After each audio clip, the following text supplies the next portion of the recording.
Hello students, hello guys. আজকে আমরা নবম শ্রেণীর গণিতের কোষে দেখি 5.7 কোয়েশ্চেন করব। দ্যাট মিন্স আমাদের রৈখিক সহগ সমীকরণের চ্যাপ্টারটি হচ্ছিল, আর আজকে আমরা স্টার্ট করব কোয়েশ্চেন নাম্বার 11 থেকে। দেখো 11 থেকে কোয়েশ্চেনটি কি বলছে পড়ে নি। আমার বন্ধু মেরি ঈশানকে বলল, তোমার টাকার 1/3 আমায় দাও, তাহলে আমার 200 টাকা হবে। ঈশান মেরিকে বলল, তোমার টাকার অর্ধেক আমাকে দিলে আমার 200 টাকা হবে। সহসমীকরণ গঠন করে হিসাব করে দেখি কার কাছে কত টাকা আছে। তাহলে প্রথমেই ধরি মেরির কাছে x টাকা আছে আর ঈশানের কাছে y টাকা আছে। তো ধরি মেরির কাছে x টাকা আছে এবং ঈশানের কাছে y টাকা আছে। ঠিক, এটা আমি ধরে নিলাম। প্রথমে কি ধরি মেরির কাছে x টাকা আছে আর ঈশানের কাছে y টাকা আছে। এবার যেরকম কন্ডিশন বলছি সেই অনুযায়ী আমরা দুটো সমীকরণ তৈরি করে ফেলবো। তো প্রথমে কি বলছে, আমার বন্ধু মেরি ঈশানকে বলল। মেরি ঈশানকে বলছে, কি বলছে, তোমার টাকার 1/3 আমায় দাও। তাহলে কত দেবে? ঈশানের টাকা কত? y। তাহলে y টাকার 1/3 মানে কত? y/3। মেরি ঈশানকে বলছে তোমার টাকার 1/3 আমাকে দাও। তাহলে আমাকে মানে মেরি বলছে, তো মেরির কাছে অ্যাকচুয়ালি আছে কত টাকা? এখন x টাকা আছে। আর ঈশানের টাকার 1/3 যদি আরো নিয়ে নেয় তাহলে মেরির কাছে মোট টাকা কত হয়ে যাবে? মেরির কাছে অলরেডি x টাকা ছিল, প্লাস সে ঈশানকে বললো তোমার টাকার 1/3 আমায় দাও। তাহলে মেরির কাছে এত টাকা হয়ে গেল। এটা ইজ ইকুয়াল টু কত বলছে? 200 টাকা। তাই তো বলছে কি, তাহলে আমার 200 টাকা হবে। মেরির কাছে x টাকা ছিল, ঈশানের টাকার y 1/3 সে আরো নিয়ে তার কাছে মোট টাকা কত হয়ে গেল? 200 টাকা। সিমিলারলি এখানে লিখে প্রশ্নানুসারে। ঠিক আছে, প্রশ্নানুসারে। এটা আমাদের প্রথম ইকুয়েশন হয়ে গেল। সেকেন্ড ইকুয়েশন কিভাবে করবে? ঈশান মেরিকে বলল, তোমার টাকার অর্ধেক আমাকে দিলে। এবার ঈশান মেরিকে বলছে কি, তোমার টাকার অর্ধেক আমাকে দাও। তো মেরির টাকা কত? x, তার অর্ধেক মানে কত? x/2। এটা ঈশানকে দিয়ে দিচ্ছে। ঈশানের কাছে আগে থেকে অলরেডি কত ছিল? y, প্লাস সে মেরিকে বলছে তোমার টাকার অর্ধেক আমাকে দাও, দিলে আমার কাছে মোট কত টাকা হয়ে যাবে? 200 টাকা। তাহলে এটা সেকেন্ড ইকুয়েশন হয়ে গেল। বাস সিম্পল, এটাকে সলভ করো, হয়ে যাবে। চলো সলভ করি। তো সলভ করার জন্য প্রথম ইকুয়েশন দেখো, ডিনোমিনেটর 3 আছে বলেছি, নিচে ডিনোমিনেটরে কোনো নাম্বার থাকলে সেটাকে সবসময় সরিয়ে দেবে। পদ্ধতি দুটো সরানোর, হয় এলসিএম করো অথবা তুমি 3 দিয়ে গুণ করে দাও পুরো সমীকরণকে। তো আমি পুরো সমীকরণকে 3 দিয়ে গুণ করে দিচ্ছি। 3 দিয়ে গুণ করে দিলে কি হবে দেখো, এটা 3x হয়ে গেল। এটা 3 দিয়ে গুণ করলে 3 3 কেটে যাবে, যার জন্য আমরা 3 দিয়ে গুণটা করলাম, নিচে 3টা সরাবো বলে, তো শুধু y হয়ে গেল। আর এটা 3 দুগুণে 6, 600 হয়ে গেল।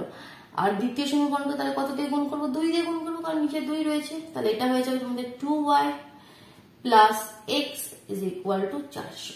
এবার আমি কি বলেছি যে আমি অপনয়ন পদ্ধতিতে সলভ করছি, তোমরা যে যার মতো যার যে পদ্ধতিটা ইচ্ছা সেই পদ্ধতিতে সলভ করে x y এর ভ্যালু নিয়ে এসো।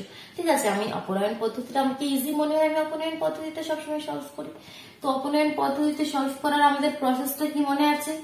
অপনয়ন পদ্ধতি যদি আমরা সলভ করতে চাই তাহলে কোএফিসিয়েন্ট সেম করতে হবে x এর অথবা y এর। তো এখানে x টা কিন্তু এখানে রয়েছে, তো দেখো এখানে 3 রয়েছে, এর x এর অনলি x আছে। তাহলে এই ইকুয়েশনটাকে আমরা 3 দিয়ে গুণ করে দিই, নাম দিয়ে দিই, মনে করো 3, এটা 4। তাহলে 4 নম্বর সমীকরণকে 3 দিয়ে গুণ করে পাই। এটা কত হয়ে যাবে? 3x, প্রথমে x এর টার্মটা লিখে নিলাম, তাই 3 দুগুণে 6, 6y, 3 4 12, 1200। আর ঠিক তার নিচে আমি এই সমীকরণটা লিখে দিলাম ইজ ইকুয়াল টু 600। কাটার জন্য অপোজিট সাইন দিয়ে দিলাম, এটা চলে গেল। 6y থেকে একটা y চলে গেলে 5y, 1200 থেকে 600 চলে গেলে অনলি 600 করে রইলো। তাহলে এখানে y ইজ ইকুয়াল টু কত হলো? 600/5। কেটে দাও, 5 একে 5, 10, 5 দুগুণে 10, 0, 120। আর ওয়াইটা আমি কি ধরে নিয়েছিলাম? ঈশানের টাকা। তাহলে ঈশানের কাছে কত টাকা আছে? 120 টাকা। এবারটা যে কোনো একটা সমীকরণে বসিয়ে x এর ভ্যালুটা বের করে নাও। মনে করো 4 নম্বর সমীকরণে অথবা 3 নম্বর সমীকরণে x ইজ ইকুয়াল টু 120 বসিয়ে পাই। মনে করো 3 নম্বর সমীকরণে আমি বসাচ্ছি, ঠিক আছে। তাহলে এখানে লিখবে কি 3 নম্বর সমীকরণে y ইজ ইকুয়াল টু 120 বসিয়ে পাই, তাহলে কত হয়ে যাবে 3x plus 120 is equal two 600। তাহলে 3x ইজ ইকুয়াল টু 120 ওদিকে গেলে 600 minus 120, this implies 3x is equal two 600 থেকে 120 বাদ দিয়ে দিলে তোমাদের 500 480 হয়ে গেল, তাই তো। আর তাহলে x ইজ ইকুয়াল টু কত হয়ে যাবে আমাদের, এখানটা একটু উপরটাই করি, x ইজ ইকুয়াল টু হয়ে যাচ্ছে আমাদের 480/3, কেটে দাও 3 একে 3 18 3 6 18 0 160। তাহলে মেরির কাছে কত টাকা আছে 160 টাকা। কত টাকা আছে 160 টাকা। ঈশানের টাকা হচ্ছে 120 আর মেরির টাকা হচ্ছে 160। ক্লিয়ার, কোনো কনফিউশন নেই। চলো সেকেন্ড কোয়েশ্চেন আমরা 12 এ চলে যাচ্ছি। একদম মানে এতটা কঠিন ভাবে শক্ত ভাবে কোনো অঙ্ককে ভাববে না, জাস্ট সিম্পল অঙ্কটা পড়লে বুঝতে পারলে না আর একবার পড়বে, যেরকম কন্ডিশন বলছি জাস্ট সেরকম ইকুয়েশন তৈরি করবে। দেখো 12 দাগের কোয়েশ্চেনে কি বলছে, আজ দাদা ও তার কিছু বন্ধুরা একসাথে মেলায় যাবে, তাই আমার দাদু তাদের মধ্যে কিছু টাকা সমান ভাগে ভাগ করে দিলেন। দাদু রয়েছেন বাড়িতে বয়স্ক, তিনি বাচ্চারা মেলায় যাবেন, সবার মধ্যে কিছু টাকা ভাগ করে দিচ্ছেন। দেখছি যদি দুজন বন্ধু কম থাকতো তবে প্রত্যেকে 18 টাকা পেত, আবার যদি 3 জন বন্ধু বেশি থাকতো তাহলে প্রত্যেকে 12 টাকা পেত। তাহলে দাদারা কতজন মেলায় গিয়েছিল এবং দাদু মোট কত টাকা ওদের মধ্যে সমান ভাগে ভাগ করে দিয়েছিলেন হিসাব করে লিখি। তাহলে যে দুটি আমাকে চেয়েছে সেগুলো আগে ধরে নিই। তো এখানটা ক্লিয়ার করে দিলাম, এটা অসুবিধা হলে পজ করে নাও, কেমন? দেখো কোয়েশ্চেন নাম্বার 12। তাহলে প্রথমে আমরা কি ধরে নেব, কি ধরি দাদারা কতজন মেলায় গিয়েছিল, তাহলে মানে ধরি দাদারা x জন মেলায় গিয়েছিল, ধরি দাদারা x জন মেলায় গিয়েছিল এবং আরেকটা প্রশ্ন কি চেয়েছিল, এবং চেয়েছিল কি দাদু মোট কত টাকা ওদের মধ্যে সমান ভাগে ভাগ করে দিয়েছিলেন, এবং দাদু মোট y টাকা ওদের মধ্যে সমান ভাগে ভাগ করে দিয়েছিলেন। দেখ এই লাইনটি কোনো অসুবিধা নেই, ধরে নিয়েছে দাদারা x জন মেলায় গিয়েছিল এবং দাদু মোট y টাকা ওদের মধ্যে সমান ভাগে ভাগ করে দিয়েছিলেন। তাহলে x আর y ভ্যালু বের করে নিয়ে আসতে হবে। তো তার জন্য আগে সমীকরণ গঠন করি। তো সমীকরণ এবার কি বলছে দেখো, সাফ বলছি পরিষ্কার করে কি, যদি দুজন বন্ধু কম হতো, তাহলে এখন বন্ধু কতজন x জন, দুজন বন্ধু কম হতো মানে কি x মাইনাস 2, দুজন বন্ধু কম হতো মানে কি x মাইনাস 2, এখানে লিখবে প্রশ্নানুসার। যদি দুজন বন্ধু কম হতো মানে x মাইনাস 2 জন বন্ধু হতো, তাহলে প্রত্যেকে কত টাকা করে পেত 18 টাকা করে পেত। প্রত্যেকে কত টাকা করে পেত 18 টাকা করে পেত, মানে একজন 18 টাকা পেত। তাহলে x মাইনাস 2 এতজন বন্ধু, তাহলে কত টাকা পেত 18 কে এটা দিয়ে গুণ করে দিলাম, তাহলে এটা ইজ ইকুয়াল টু কত টাকা, মোট যে আমাদের টাকাটা y টাকা, তাই তো। দাদুর কাছে তো মোট y টাকা রয়েছে, সেটা তিনি ওদের মধ্যে সমান ভাগে ভাগ করে দিচ্ছেন।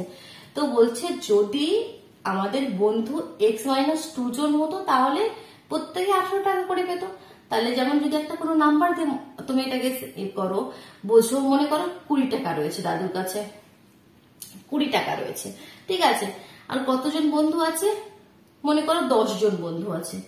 কতজন বন্ধু আছে 10 জন বন্ধু আছে, ঠিক আছে। মানে x মাইনাস 2 বলছি 10 জন বন্ধু আছে, প্রত্যেকে কত টাকা করে পাবে, আমি বলছি সাপোজ প্রত্যেকে 2 টাকা করে পাবে।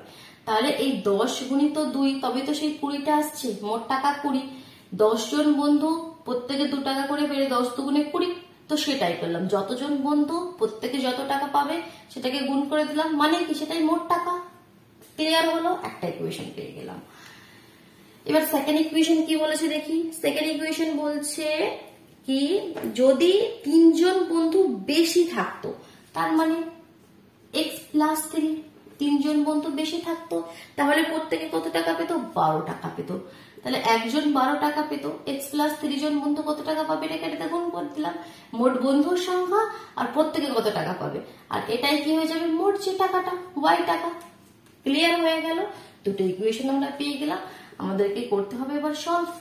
ঠিক, তাহলে এটাকে একটু সলভ করি। 18 দিয়ে গুণ করে দিলে 18x, ওয়াইটাকে এদিকে নিয়ে চলে আসি মাইনাস ওয়াই, 18 দুগুণে 36। সিমিলারলি সেকেন্ড ইকুয়েশনটা করি, 12x, প্রথমে ওয়াইটা দিক থেকে নিয়ে চলে আসি মাইনাস ওয়াই, 3 বারা 36 ইজ ইকুয়াল টু 0। তো দেখো এখানে কিছু করার দরকার নেই, অপনয়ন পদ্ধতি যদি সলভ করি ওয়াই এর কোএফিসিয়েন্ট সেম হয়ে যাবে, জাস্ট অপোজিট সাইন লাগাও আর এখানে কেটে দাও ওয়াইটাকে। তাহলে 18 থেকে 12 চলে গেলে এখানে 6x হয়ে যাবে, আর 36 আর 36 কত হয়ে যাবে? এখানে দুটোই মাইনাস হয়ে গেছে, দেখতে পাচ্ছ এটাও মাইনাস আর এটাও মাইনাস, তাহলে 36 36 হয়ে গেল আমাদের -72 ইজ ইকুয়াল টু 0। তার মানে x ইজ ইকুয়াল টু করলে কত হয়ে গেল? 72/6, 6 একে 6, 6 দুগুণে 12, x এর ভ্যালু কত হয়ে গেল? 12। তাহলে কতজন বন্ধু ছিল মোট? দাদারা কতজন বন্ধু ছিল? 12 জন। এবার প্রত্যেকে কত টাকা পাবে? y এর ভ্যালুটা চাই, তো যে কোনো সমীকরণে 1 অথবা 2 আমাদের x এর জায়গায় 12 বসিয়ে দিই। তো মনে করো 1 নম্বর সমীকরণে বসাচ্ছি, 1 নম্বর সমীকরণে x ইজ ইকুয়াল টু 12 বসিয়ে পাই, 12 minus 2 into 18 is equal two y। তাহলে উল্টো করে লেখো, তাহলে y ইজ ইকুয়াল টু কত হবে? 12 মাইনাস 2 10, আর 18 কে 10 দিয়ে গুণ করলে 180, তাহলে y ইজ ইকুয়াল টু 180। তাহলে দাদুর কাছে মোট কত টাকা ছিল? দাদুর কাছে কত টাকা ছিল? 180 টাকা। তাহলে 12 জন বন্ধুকে দাদু 180 টাকা সমান ভাগে ভাগ করে দিয়েছিলেন। ক্লিয়ার হয়ে গেল? কোনো কনফিউশন রইল না? অসুবিধা থাকলে অবশ্যই কমেন্ট বক্সে জানাবে। ঠিক আছে, চলো নেক্সট কোয়েশ্চেন নাম্বার 13 মুভ করছি। আমার দাদার একটি থলিতে 1 টাকার মুদ্রা ও 50 পয়সার মুদ্রা মিলিয়ে 350 টাকা রয়েছে। এটাকে আমি ক্লিয়ার করলাম। এবার আমি করছি 13 দাগের কোয়েশ্চেনটি। Question number 13। হ্যাঁ, কোয়েশ্চেনটি যেটা পড়ছিলাম সেটাকে কমপ্লিট করে নিই। আমার বোন ওই টাকার থলি থেকে 1/3 50 পয়সা বের করে তার জায়গায় সমসংখ্যক 1 টাকার মুদ্রা রেখে দিল, এবং এখন ওই থলিতে মোট টাকার পরিমাণ 400 টাকা হলো।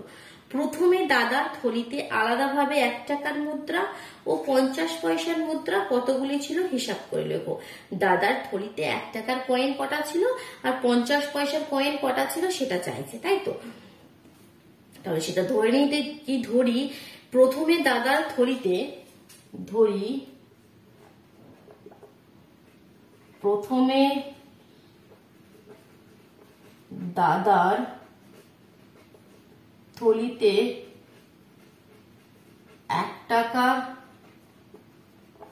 মুদ্রা ছিল XT এবং 50 পয়সার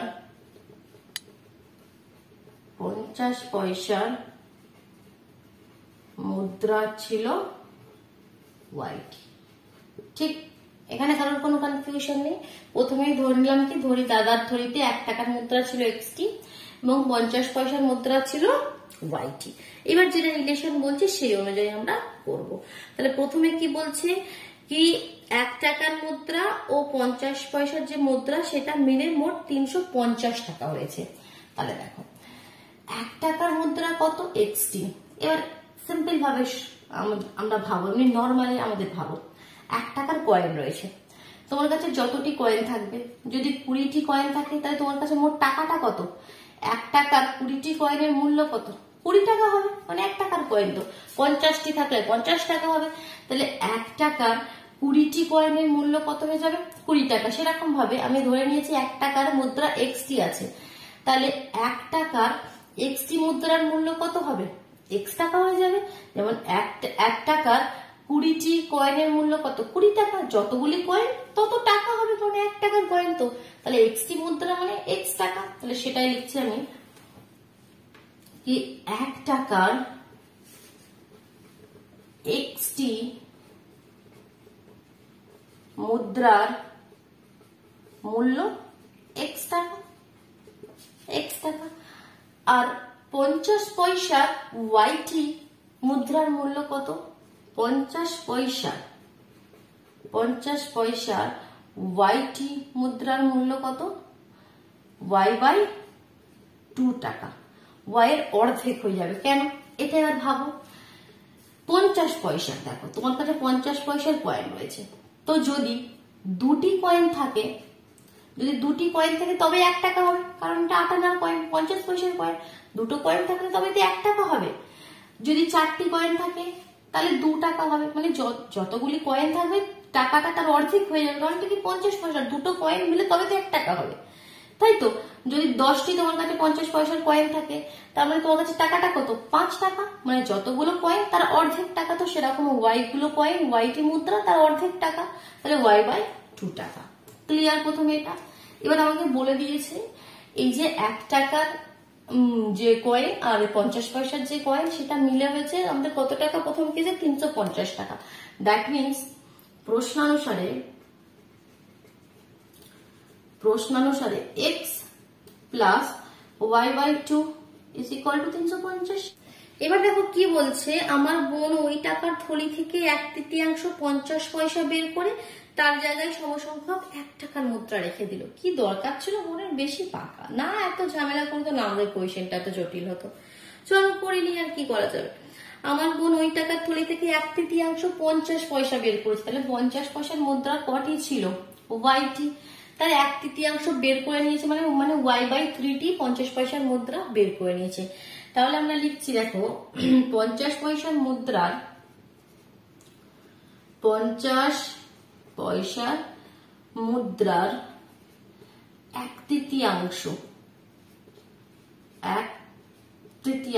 মানে কত? y/3। এটা ব্র্যাকেটে আমি লিখে দিলাম, ঠিক আছে? 1/3 বের করে নিলে থলিতে 50 পয়সার মুদ্রার সংখ্যা কত হবে বলতো? আগে 50 পয়সার মুদ্রা ছিল তো ওয়াইটি, এখন তো আর ওয়াইটি নেই। এখন বলছে y/3টি মুদ্রা বের করে নিয়েছে, তাহলে কমে গেছে নিশ্চয়ই। তাহলে y থেকে যেটা আগে ছিল তা থেকে y/3 মাইনাস দিয়ে দাও, তাহলে এটা কত হয়ে গেছে এখন? 3y minus y, that means 2y/3। এতটি এখন 50 পয়সার মুদ্রা আছে। এই জিনিসটা ক্লিয়ার হলো? বোন y/3টি যদি মুদ্রা বের করে নেয়, তাহলে এখন 50 পয়সার কয়েন কটি রয়ে গেছে? আগে ওয়াইটি ছিল, ওয়াই থেকে y-3 মাইনাস করে দিলাম, 2y/3 এতটি মুদ্রা এখন থলিতে আছে। নেক্সট কেসে যেটা বলছে, এবার বলছে এর জায়গায় বের করে নেওয়ার জায়গায়, মানে যতগুলি মুদ্রা বের করে নিয়েছে ততগুলি আবার 1 টাকার কয়েন্সে রেখেও দিয়েছে তাকে, কারণ বলে দিচ্ছে কি সমসংখ্যক 1 টাকার মুদ্রা রেখে দিল। তাহলে আগে 1 টাকার মুদ্রা ছিল x, তাহলে এখন 1 টাকার মুদ্রা কত হয়ে গেল? এই জায়গাটা আমি ক্লিয়ার করছি। তাহলে এখন এরপরে এই লাইনটা, এখন 1 টাকার মুদ্রা আর সংখ্যা, তাহলে আগে ছিল x আর এখন হয়ে গেল x প্লাস y/3, কারণ y/3 যতগুলি তুলেছে ততগুলোই রেখেছে, তাহলে এখন হয়ে গেল এতগুলো। তাহলে দেখো ভালোভাবে বোঝো, এবার এই টাকাটা মিলে বলছে 400 টাকা, তাহলে এখন বলছে থলিতে মোট টাকার পরিমাণ 400 টাকা, আগে ছিল 350 টাকা। আগে এক্সটি 1 টাকার যে কয়েন তার মূল্য আমরা বের করে নিয়েছিলাম x, আর এটা ছিল y/2, মানে 50 পয়সার ওয়াইটি মুদ্রার মূল্য হয়েছিল y/2, তাহলে এই দুটো টাকা মিলে 350 টাকা। এবার এখন বলছে এতগুলো আমাদের 1 টাকার কয়েন আছে আর এতগুলি আমাদের 50 পয়সার কয়েন আছে, তাহলে এখন মোট টাকা বলছে 400। তাহলে আমরা কিভাবে বের করবো? তাহলে আমরা নিয়ম জানি, তাহলে 1 টাকার এতগুলো মুদ্রার মূল্যটা কত?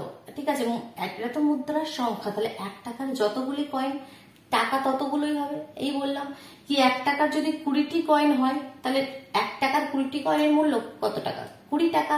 কিন্তু যদি 2 টাকার 20টি কয়েন হয় তাহলে তার মূল্য কত? 40 টাকা। কিন্তু এখানে 1 টাকার 20টি কয়েনের মূল্য 20 টাকা। সিমিলারলি 1 টাকার এতগুলো মুদ্রার মূল্য কত? অত টাকাই হবে। তাহলে এখানে আমরা লিখতে পারি এবার দেখো যেটা লিখবো প্রশ্নানুসারে সেকেন্ড যে সমীকরণটা সেটা কিন্তু একটু বোঝার আছে। তাহলে এক্স প্লাস ওয়াই বাই 3, কারণ 1 টাকার ক্ষেত্রে কোনো চেঞ্জ হবে না, যতগুলো মুদ্রার সংখ্যা ততই হচ্ছে মুদ্রার মূল্য, প্লাস এবার আমাদের 50 পয়সার কত হয়ে গেছে, আমাদের মুদ্রার সংখ্যা মানে 50 পয়সার কয়েন কটি হয়ে গেছে এখন বের করে নেওয়ার পর 2y বাই 3। তো 50 পয়সার ক্ষেত্রে আমি কি বলেছিলাম, যতগুলো আমাদের কয়েন রয়েছে তার অর্ধেক টাকা, কারণ দুটি যদি 50 পয়সার কয়েন থাকে তাহলে 1 টাকা হবে, 4টি 50 পয়সার কয়েন মিলে 4টি আটা না মিলে কত হয় 2 টাকা হবে, মানে যতগুলো কয়েন তার অর্ধেক টাকাটা হয়। তো সিমিলারলি কয়েন এতগুলো 2y বাই 3, তাহলে মূল্য কত হয়ে যাবে 2y বাই 2 ইন্টু 3, মানে তার অর্ধেক হয়ে গেল, মানে 2y বাই 6 হয়ে গেল। তাহলে এই টাকাটা প্লাস এই টাকাটা মিলে বলে দিল 400 টাকা। এখানে ভুল কোনটা করো আমি সেটাও বলে দিই তোমাদেরকে। তোমরা ভুল যেটা করো সেটা হচ্ছে মুদ্রার সংখ্যা এইটা প্লাস এই মুদ্রার সংখ্যা জুড়ে লিখে দাও 400 টাকা, না এটা আর এটা জুড়ে দিলে তো মুদ্রার সংখ্যাটা পাবে, কি কতগুলো কয়েন রয়েছে কত টাকা রয়েছে সেটা তো পাবে না, টাকাটা ক্যালকুলেশন করে বের করতে হবে, তাই তো বোঝা গেল। তাহলে এই দুটো সমীকরণ আমরা পেয়ে গেলাম, সমীকরণ দুটো বের করা আমাদের কাজ, বাকি তো আমাদের কি রয়েছে বা সলিউশন করতে হবে, ইজি সলিউশন করার পার্টটা। তো দেখো এখানে এটা তো কেটেই যাবে, সেকেন্ড সমীকরণটা যদি দেখো, প্রথম সমীকরণটাকে আগে একটু সিম্পলিফাই করে নি, তো 2 দিয়ে গুণ করে দাও, প্রথম সমীকরণকে 2 দিয়ে গুণ করে দিলে এটা হয়ে যাবে 2x plus y is equal to 350 double 700, এটা মনে করো 3 নম্বর সমীকরণ। এবার 4 নম্বর সমীকরণটাকে একটু সিম্পলিফাই করি, y plus y by 3 plus y by 3, কারণ 2 2 কেটে গেছে, তার মানে x প্লাস 2y বাই 3, কারণ দুটো y by 3 is equal to 400। এবার নিচে 3 আছে সেটাকে সরাতে গেলে 3 দিয়ে গুণ করে দিয়ে আমাদের এই সমীকরণটাকে গুণ করে দিলে কত হয়ে যাবে, এটা 3x হয়ে গেল, 3x এটা 2y, এটা 3 4 12, 1200, এটা 4 নম্বর সমীকরণ হয়ে গেল। ঠিক আছে, দুটো সমীকরণ আমরা পেয়ে গেলাম। এবার আমাকে কি করতে হবে, আমাদের অপনয়ন পদ্ধতিতে সলভ করতে গেলে যে কোনো একটা কোফিশিয়েন্ট সেভ করতে হবে। এখানে কি রয়েছে 2 আছে, এখানে শুধু কিছু নেই, তো আমি 3 নম্বর সমীকরণকে 2 দিয়ে গুণ করে দিচ্ছি, তাহলে কত হয়ে যাচ্ছে 4x plus 2y is equal two 7 দুগুণে 14, 1400, আর তার নিচে ঠিক লিখে দিচ্ছি 3x plus 2y is equal two কত 1200, ইজ ইকুয়াল টু কত 1200, অপোজিট সাইন লাগিয়ে দিলাম, y এর পার্টটা কেটে গেল, তাহলে x ইজ ইকুয়াল টু কত হয়ে গেল 1400 থেকে 1200 বাদ দিয়ে দিলে 200। তাহলে 50 পয়সার মুদ্রা 50 পয়সার কয়েন কটি রয়েছে আমাদের 200টি। ঠিক, তাহলে এবার y এর ভ্যালুটা বের করে নিই, যে কোনো সমীকরণে মনে করো 3 নম্বর সমীকরণে বসিয়ে দিই, 3 নম্বর সমীকরণে x ইজ ইকুয়াল টু 200 বসিয়ে পাই, তাহলে কত হবে 3 নম্বর সমীকরণটা এটা আছে, তার মানে 2 into 200 plus y is equal two 700, তার মানে কত হয়ে গেল y is equal two 700 minus 400, তাহলে দেখো 700 মাইনাস 400 কত হয়ে গেল 300, তাহলে y ইজ ইকুয়াল টু 300। আচ্ছা এক্সটা তো আমরা 1 টাকার মুদ্রার সংখ্যা ধরে নিয়েছিলাম, ওয়াইটা 50 পয়সার মুদ্রার সংখ্যা ধরে নিয়েছিলাম। আচ্ছা এটা আমি একটু সাইডে লিখি, না হলে ভুলে যাচ্ছি, এটা 1 টাকার ছিল আর এটা 50 পয়সার ছিল। তাহলে দেখো 1 টাকার মুদ্রা মানে কি, মুদ্রা না বলে সিম্পল কয়েন বলি, তো 1 টাকার কয়েন 200টি আর 50 পয়সার কয়েন 300টি। আচ্ছা আমাদের অ্যান্সারটা ঠিক না ভুল সেটা চেক করার একটা প্রসেস রয়েছে। দেখো তোমাকে বলে দিয়েছে কি প্রথম কেসে মোট টাকাটা কত 350 টাকা বলে দিয়েছিল, তো প্রথম কেসে এই যে মুদ্রাগুলো সেগুলো মিলে যে টাকাটা হবে আমাদের, সেটা হচ্ছে তার মূল্যটা যেটা হবে সেটা হচ্ছে আমাদের 350 টাকা। তাহলে দেখো 1 টাকার 200টি কয়েন, 1 টাকার 200টি কয়েন মানে কত 200 টাকা, আর 50 পয়সার 300টি কয়েন মানে আমি শেখালাম যতগুলো কয়েন তার অর্ধেক টাকা, 300টি কয়েন মানে 150 টাকা, তার অর্ধেক 150, তাহলে 200 আর 100 300 আর 50 350, তাহলে দেখো মোট 350 টাকা। তাহলে এখান থেকে বোঝা গেল কি আমাদের অ্যান্সারটি সম্পূর্ণভাবে সঠিক। 14 দাগের কোয়েশ্চেন, চলো আরেকটি কোয়েশ্চেন করে এটা ক্লিয়ার করে দিলাম। 14 দাগের কোয়েশ্চেনটি কি বলছে পড়ে নি। কোয়েশ্চেন নাম্বার 14, আজ মামার বাড়ি যাব, খুব মজা হবে, তাই একটি মোটর গাড়ি আমাদের বাড়ি থেকে সমবেগে মামার বাড়ির দিকে রওনা দিল। যদি গাড়িটির গতিবেগ 9 কিমি বেশি হতো তবে ওই পথ অতিক্রম করতে 3 ঘন্টা কম সময় নিত। তার অ্যাকচুয়াল গতিবেগ সেটা বলে দেয়নি, বলছে যদি 9 কিমি বেশি হতো তাহলে আরো 3 ঘন্টা আগেই চলে যেতাম, আর যদি গতিবেগ ঘন্টায় 6 কিমি কম হতো, মানে যদি আরো ধীরে ধীরে যেত, গতিবেগটা তার কম মোটর গাড়িটা, তাহলে আরো 3 ঘন্টা বেশি সময় লেগে যেত। তাহলে আমাদের বাড়ি থেকে মামার বাড়ির দূরত্ব কত এবং গাড়ির গতিবেগ কত সেটা তোমাকে বের করে নিতে হবে। তাহলে ধরে নিচ্ছি, ধরি গাড়ির গতিবেগ, ধরি মোটর গাড়ির গতিবেগ x কিলোমিটার পার আওয়ার। আচ্ছা বাংলায় লেখো, কারণ কোয়েশ্চেন সম্পূর্ণ বাংলায়, তো বাংলায় লিখলে বেস্ট হবে। ধরি মোটর গাড়ির গতিবেগ x কিমি পার ঘন্টা এবং মামার বাড়ির দূরত্ব, সেটাও তো চেয়েছে কি আমার বাড়ি থেকে মামার বাড়ির দূরত্ব কত, এবং আমার বাড়ি থেকে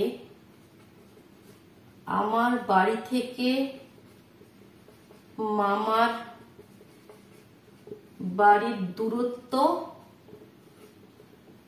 y কিমি।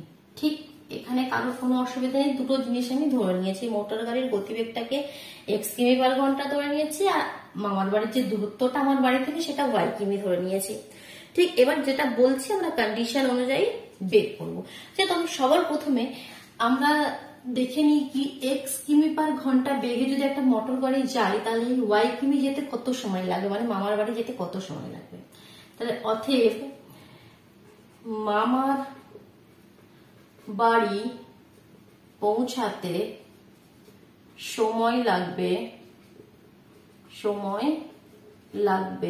ইজ ইকুয়াল টু, সময় বের করার ফর্মুলা কি, সময় ইজ ইকুয়াল টু সবসময় মনে রাখবে একটা ফর্মুলা রয়েছে, সেটা হচ্ছে দূরত্ব বাই গতিবেগ। কি ফর্মুলা?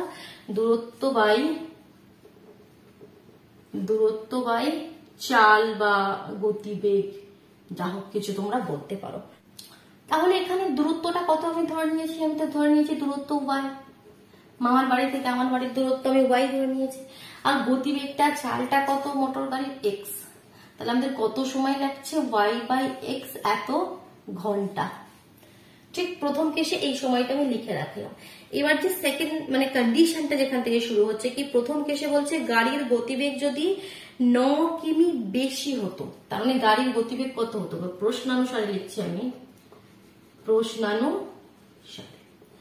তো গাড়ির গতিবেগ যদি 9 কিমি বেশি হতো মানে গতিবেগটা কত, x প্লাস 9, গতিবেগ কত হয়ে যেত x প্লাস 9। তো বলছে কি ওই পথ অতিক্রম করতে 3 ঘন্টা কম সময় লাগতো। তাহলে গাড়ির গতিবেগ যদি x প্লাস 9 হতো তাহলে সময় কত লাগতো, সময় ইজ ইকুয়াল টু ফর্মুলা জানি দূরত্ব বাই গতিবেগ। তাহলে দূরত্ব কত, দূরত্ব হচ্ছে আমাদের, দূরত্ব তো y আছে, দূরত্বতে কোনো চেঞ্জেস হয়নি, কিন্তু গতিবেগটা যে বলছে যদি x না হয়ে কত হয়ে যেত, x প্লাস 9 হয়ে যেত। ঠিক, তাহলে গতিবেগ যদি x প্লাস 9 হয়ে যেত তাহলে সময় কত লাগছে y বাই x প্লাস 9, কারণ সময়ের ফর্মুলা কি দূরত্ব বাই গতিবেগ।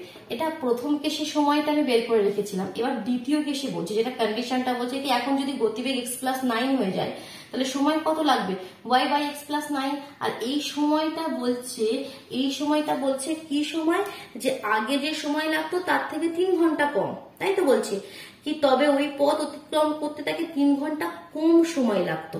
তার মানে আগের যে সময়টা ছিল y বাই x তার থেকে এটা 3 ঘন্টা কম। ক্লিয়ার ক্লিয়ার ক্লিয়ার হলো, বলো আগে বলো আগে, ক্লিয়ার হলো? তাহলে কিভাবে মানে ব্যাপারটা নিয়ে এলাম বুঝতে পারছো? প্রথমে আমি বললাম সময়টা বের করে রাখলাম কি y কিমি দূরত্ব যেতে x কিমি পার ঘন্টা বেগে গেলে কত সময় লাগছে। এবার আমি আবার সময় বের করছি, এখানে সবসময় সময় বের করছি কারণ সময়ের মধ্যেই কন্ডিশনটা বলছে। এখন বলছে যদি বেগ x প্লাস 9 হয়ে যায় তাহলে এখন সময় কত লাগছে দূরত্ব বাই গতিবেগ, কারণ দূরত্বতে কোনো চেঞ্জেস আসবে না, মামার বাড়ি থেকে মামার বাড়ি তো একই জায়গায় থাকবে, মামার বাড়ি উড়ে আর একটু দূরে চলে যাবে না। ঠিক, দূরত্ব তো সবসময় সেমই থাকবে, কিন্তু গতিবেগ চেঞ্জ করে দিয়েছে মোটর গাড়ি, তাহলে দূরত্ব বাই গতিবেগ। এখন এই সময়টা লাগছে, আবার কন্ডিশনটা বলছে এই যে সময়টা সেটা আগের সময়ের থেকে 3 ঘন্টা কম। তাহলে এটা হচ্ছে আমাদের প্রথম ইকুয়েশন। এবার সেকেন্ড ইকুয়েশন কি বলছে দেখো, একটা ইকুয়েশন বুঝলে সেকেন্ড ইকুয়েশনটাও ইজি লাগবে, কারণ বলছে এখন গতিবেগ যদি 6 কিমি কম হয়ে যেত, আগে যা ছিল তার থেকে 6 আরো কম হয়ে যেত, তাহলে এখন সময় কত লাগবে? তাহলে y বাই x মাইনাস 6, ওই সেটাই বললাম, y তো কখনো চেঞ্জ হবে না, মামার বাড়ি উড়ে দূরে চলে যাবে না, তাহলে দূরত্ব সেমই থাকবে কিন্তু গতিবেগ চেঞ্জ করে দিয়েছি। তাহলে বলছে এই সময়টা কত, এখন যে সময়টা লাগছে সেই সময়টা বলছে আগের সময়ের থেকে 3 ঘন্টা বেশি। আগের সময় কত ছিল? y বাই x প্লাস 3, এটা সেকেন্ড ইকুয়েশন। ক্লিয়ার? আর কোনো কনফিউশন নেই? এটা হচ্ছে আমাদের সেকেন্ড ইকুয়েশন। এবার ইকুয়েশন দুটোকে সলভ করতে হবে, কিন্তু ইকুয়েশন গুলো একটু অন্যরকম, দেখতে পাচ্ছ নিচে x প্লাস 9, নিচে x মাইনাস 6, এরকম ইকুয়েশন একটু হয়তো সলভ করতে তোমাদের একটু অসুবিধা হতে পারে। তো আমি তোমাদেরকে সেই প্রসেসটা শেখাচ্ছি কিভাবে সলভ করবে। প্রথমে y বাই x দেওয়া পার্টটা এদিকে নিয়ে চলে এসো, এদিকে অলরেডি আছে, এটা অলরেডি আছে, আর আমি y বাই x দেওয়া পার্টটা এদিকে নিয়ে এসেছি, এদিকে যেমন মাইনাস থেকে ওখানে আমি কিছু করিনি, এখান থেকে দুটোরই উপরে y আছে, yটাকে কমন নিয়ে নিয়েছি, ঠিক yটাকে কমন নিয়ে নিচে মিডিলের পোর্শনটাকে এলসিএম করে দিচ্ছি। এলসিএম করে দিলে কত হবে দেখো, x into x plus 9 LCM হয়ে যাবে, তাহলে এক্ষেত্রে হবে আমাদের x মাইনাস, এক্ষেত্রে হবে x সেম আছে, যেটা নেই সেটাতে গুণ হয়ে যাবে, মানে কত? Minus x minus 9। y গুলোকে আর নিচ্ছি না এর মধ্যে, কারণ yটাকে আমি একদম কমন নিয়ে বাইরে বের করে দিয়েছি, ঠিক। এটা ইজ ইকুয়াল টু মাইনাস 3, তাহলে x দেওয়া পার্টটা কেটে যাবে, তাহলে minus 9y by x into x plus 9 is equal to minus 3, minus minus কেটে গেল, 3 দিয়ে 3 3 9 একটু কেটে দিলাম, তাহলে এখান থেকে y ইজ ইকুয়াল টু কত সেটা আমি বের করে নিচ্ছি, তাহলে y ইজ ইকুয়াল টু এই পার্টটা উপরে চলে যাবে, এক্স ইন্টু এক্স প্লাস 9, আর এই 3টা নিচে চলে আসবে, ঠিক। এটাকে আমি 3 নম্বর সমীকরণ দিয়ে রেখে দিলাম। সিমিলারলি সেকেন্ড ইকুয়েশন থেকেও না y ইজ ইকুয়াল টু কত সেটা বের করে নেবো, তাহলে এই পোর্শনটা এখান থেকে সরিয়ে দিলাম, ঠিক। তাহলে কত হবে দেখো, সেকেন্ড ইকুয়েশনটা এবার আমি করছি, তো এদিকে এই পার্টটা এদিকে নিয়ে চলে আসবো, that means y by x minus 6 আছে, মাইনাস হয়ে চলে আসছে y বাই x, এটা ইজ ইকুয়াল টু যেমন 3 আছে 3 আছে, এবার এদিকে পোর্শনটা আমি একটু ক্লিয়ার করে দিলাম। তো এখানে কত হবে, দিস ইমপ্লাইজ এরও yটা কমন নিয়ে নিলাম, নিয়ে তারপরে এলসিএম করে দেবো, x into x minus 6, x minus 6 x minus 6 আছে, যেটা আছে তো ঠিক আছে, যেটা নেই নিচের সঙ্গে এটার সঙ্গে কম্পেয়ার করবে, যেই পার্টটা নেই সেই পার্টটা দিয়ে উপরটা গুণ, তাহলে x নেই, x দিয়ে উপরটা গুণ, অনলি x হয়ে যাবে, কারণ ওখানে y চলে এসছে মানে শুধু একই আছে, মাইনাস এখানে x সেম আছে, যেটা নেই সেটা দিয়ে উপরটা গুণ, x মাইনাস 6 নেই, তাহলে মাইনাস x প্লাস 6, এখানে প্লাস কেন হলো, কারণ সাইনটাও তো চেঞ্জ হবে না, তো এটা ইজ ইকুয়াল টু 3, তাহলে এখানে x কেটে গেল, তাহলে এখানে y ইজ ইকুয়াল টু কত হয়ে গেল, 6y by x into x minus 6 is equal to 3, 3টা একটু কেটে ছোট করে দিলাম, তাহলে y ইজ ইকুয়াল টু আমাদের হয়ে গেল, এটা যদি ওইদিকে পাঠিয়ে দিই, x into x minus 6 by 2। তাহলে 3 নম্বর আর 4 নম্বর সমীকরণকে দেখো, এখানে আমরা তুলনা করব, এখানে আমরা তুলনা করব, y ইজ ইকুয়াল টু এটা, এখানে y ইজ ইকুয়াল টু এটা, তাহলে এখানে 3 নম্বর এবং 4 নম্বর সমীকরণে y এর মান তুলনা করে পাই, ঠিক। তাহলে তুলনা করে পেলে এখান থেকে একটু পোর্শন আমি এখান থেকে সরিয়ে দিলাম, কেমন, শুধু যেগুলো প্রয়োজন আমি সেগুলো শুধু রাখছি, বাকি সব সরিয়ে দিলাম।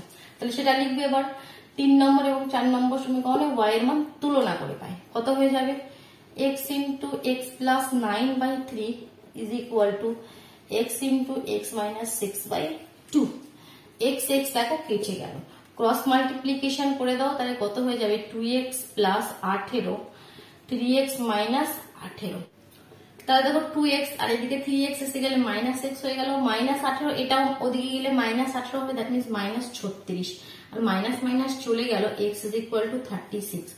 x আমরা কি ধরে নিয়েছিলাম মনে পড়ছে, x আমরা ধরে নিয়েছিলাম মোটর গাড়ির গতিবেগ, তাহলে মোটর গাড়ির গতিবেগ আমরা পেয়ে গেলাম 36 কিমি পার ঘন্টা। এবার এটা যে কোনো একটা সমীকরণে পুট করে দাও, মনে করো 3 নম্বর সমীকরণে আমি পুট করে দিচ্ছি, দিয়ে y এর ভ্যালুটা বের করে দিই, তারপর অ্যান্সারটি লিখবো। তাহলে এখানে দেখো y এর ভ্যালুটা কত হয়ে যাবে, y is equal to 36 into 36 plus 9 by 3, 3 দিয়ে কেটে দাও, 3 বারাং 36, তাহলে আগে 36 আর 9 যোগ করে নাও, 36 আর 10 46 মানে 45 হবে, 12 ইন্টু 45, চলো এটাকে গুণ করে দিলে কত হবে, একটু রাফে গুণ করি দেখি, 5 দুগুণে 10 এর 0 হাতে, আর 4 দুগুণে 8 একে 9, 5 একে 5 আর 4, 9 এর 5 14, 4 হাতে 5, 540, কত হয়ে গেল 540, তাহলে 540, তাহলে x এর ভ্যালু 36, y এর ভ্যালু 540, তাহলে মোটর গাড়ির গতিবেগ 36 কিমি পার আওয়ার মানে কিলোমিটার পার ঘন্টা, আর মামার বাড়ির দূরত্ব 540 কিমি। ক্লিয়ার হয়ে গেল, বোঝা গেল। আর কোয়েশ্চেন আজকে করছি না। কোয়েশ্চেন নাম্বার 14 পর্যন্ত আমাদের কমপ্লিট হলো। কেমন, ভালো লাগলো? তাহলে অবশ্যই ভিডিওটিকে লাইক করে দাও, নিজের বন্ধুদের মধ্যে শেয়ার করে দাও। আর যদি চ্যানেলে নতুন হয় তাহলে চ্যানেলকে সাবস্ক্রাইব করে বেল আইকনটি প্রেস করে নাও, তবেই কিন্তু তোমরা ঠিক সময় মতো নোটিফিকেশন গুলো পেয়ে যাবে। কেমন? চলো তাহলে আজকের মতন টাটা।